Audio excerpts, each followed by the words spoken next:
நம்ம யார் யாரையோ இப்போ ப்ரைஸ் எத்தனையோ மனுஷங்களை வந்து நம்ம அப்ரிஷியேட் பண்ணுறோம், அவங்கள ஹானர் பண்ணுறோம், அவங்கள ப்ரைஸ் பண்ணுறோம். ஆனால் நிரந்தரமானவரை ஆராதிப்போமா? நித்தியமானவர் ஆராதிப்போமா? அவர்தான் நிரந்தரமானவர். அவர்தான், அவரையே நமக்காக ஜீவ பலியா கொடுத்தவர்.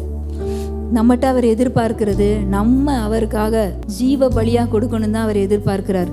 இந்த வேளையில் அவர் நம்மக்கிட்ட அது ஒன்று தான் எதிர்பார்க்கிறது. ஆண்டவரை பார்த்து சொல்லுவோமா, அப்பா எங்களை ஜீவ பலியாக கொடுக்குறோம் ஆண்டவரை, நீங்கள் உங்களை எங்களுக்காக ஜீவ பலியாக கொடுத்தீங்க, எங்களுடைய ஆவி ஆத்மா சரீரத்தை சரண்டர் பண்ணி எங்களை ஜீவ பலியாக கொடுத்து ஆராதிக்கிறோன்னு சொல்லுவோமா? அதுதான் ரோமரில் நம்ம பார்க்குறோம். அதுதான் நம்ம செய்யத்தக்க புத்தியுள்ள ஆராதனை.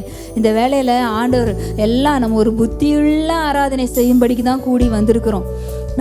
நம்மளையே ஜீவ பலியா அவர்கிட்ட கொடுத்து அவரை ஆராதிக்க தான் நம்ம இந்த இடத்துல கடந்து வந்திருக்கிறோம். நம்ம எல்லாரும் ஆண்டவருக்கு புத்தியுள்ள ஆராதனை செய்வோமா? ஆவியினாலே தேவனுக்கு ஆராதனை செய்துன்னு பார்க்குறோம். மாம்சத்தினால இல்லை.